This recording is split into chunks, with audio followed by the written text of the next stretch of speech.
I have a family member who's a hardcore atheist. And one of his favorite things to do, like every day, is just stand out on the beach when the sun's rising and setting and just stare, and just take it all in. I always find that so amazing when I see it happen. I'm like, look at you, image bearer of God. You know that's beautiful. You know that's God testifying to you. You know it. You're trying to escape it, but you know. But you see, outside of God and what he says in his word about the world and us, there is no beauty. Because here's the deal. Take the other side, atheism. There is no God. All this is time and chance acting on matter. It's just chaos. It's just stuff happening, right? There's no meaning. There's no order. There's no purpose. You ever done this? You ever gone in the middle of the night to get something to drink? Maybe you open the fridge and, something falls out and goes plop. It's like pudding and milk maybe just falls out. Plop! You know what's in my fridge. Just falls out. Nobody ever stops in that moment and looks down and goes, oh, beautiful. It's a work of art. It's not beautiful. It's an accident. There's no intention, there's no purpose, there's no meaning, there's no order. It's garbage. It's a mess. It's not beautiful. What do you call it? A mess. If God isn't who he says he is, and this world is not what he says it is, and if we are not who he says we are, there is no beauty. There is no truth. Without this revelation as your foundation, there is no truth. There's just whatever you happen to feel at the moment, maybe. Whatever your particular huddle says is the truth. All you have is just this 3-pound brain working in a cosmic accident, firing chemical thoughts. All you have is just meaningless matter in motion. There is nothing true. And by the way, when I say that, this is not Jeff Durbin, the pastor, really trying hard to misrepresent the other side. If you don't believe what I'm saying, listen to Dr. Will Provine. Very honest. I like Provine because he's a very honest atheist. He's dead now. He's a creationist. Dr. Will Provine talks about the fact that there is no God and what it means. And he says the same thing. Nothing is ultimately true.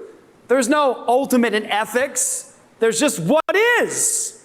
So apart from this revelation and this God, there is no truth.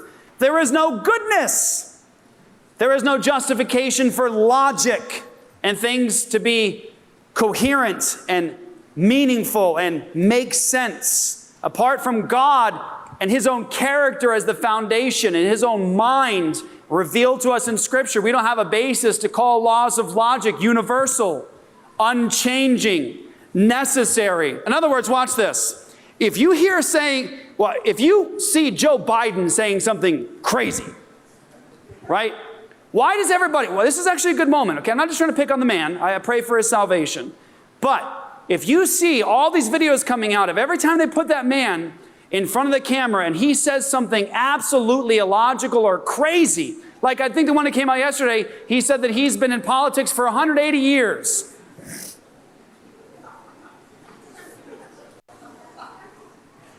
I had to watch the video like 16 times to make sure it wasn't doctored in some way. I sent it to Pastor James. I was like, you got to see this. Look, why does everyone laugh at that? Why can you use that as political fodder? How come? Because it doesn't make sense. You haven't been alive for that long. Someone help him. Someone help the man. If he has family, they should be doing something. But 180 years, right? And it's just one thing after another of illogical statement. Why is it used so often? Why? Because it's a contradiction. And the reason it's used so much is because we are not supposed to hold to things that are contradictory, that are false. Why do you think everybody assumes that things need to make sense and not contradict themselves? Why do you think every image bearer of God, even atheists, think that things need to make sense and be logical and orderly? How come? Their worldview can't comport with that. How come? Because they know the true God. This revelation gives you a basis for laws of logic, laws of thought as necessary, universal, immaterial. Quick, big question, very important one. Have you ever tasted a law of logic?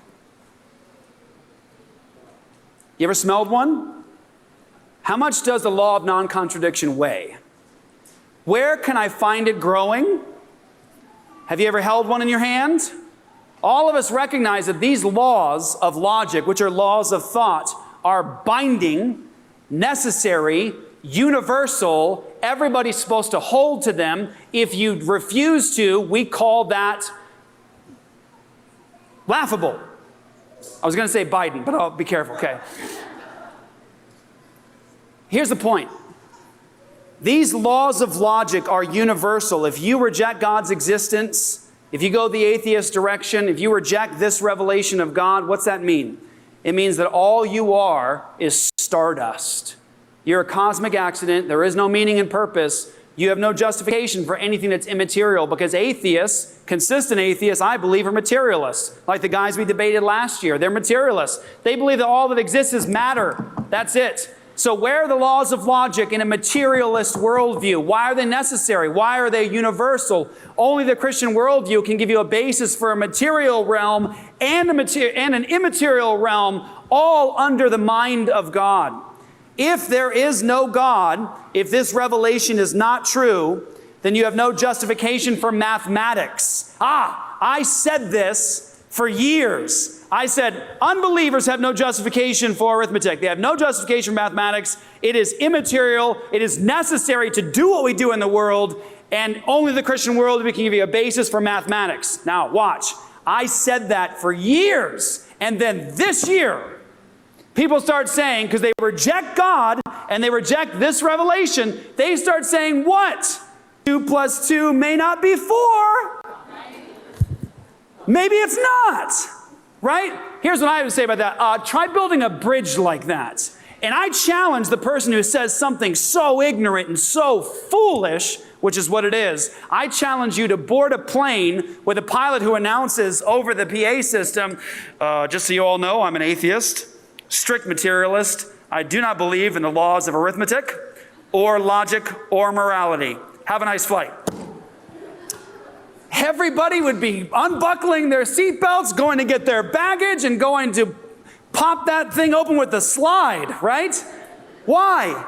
Because you all recognize the pilot has to believe that the laws of arithmetic are universal and necessary. You can't build bridges without the laws of math actually universal and fixed and firm. It's so incredible. It's so amazing. Years ago, when we used to go to Vegas, I had family in Vegas and everything, and some of you guys are older. You know, that's no offense, by the way. Okay. You know that you used to, if you went to Vegas, you had to go north and you had to go down to the Hoover Dam, and then you had to wait for all the people that were like, oh, Hoover Dam, you know, and it took like an extra 2 hours. Like, you're like, please, park your car. Stop taking forever. Sorry, you can see I'm being sanctified. But then they built that bridge. And I remember that at a certain point when you saw it being built, wasn't it terrifying? Like, I literally parked my car to watch. It looked so high. I was like, I will never ride on that bridge. It looks so terrifying. But they built this bridge for years between these two mountains, and when they built it like that. You understand what kind of precision there must be with the laws of mathematics to be able to build from opposite sections and to come together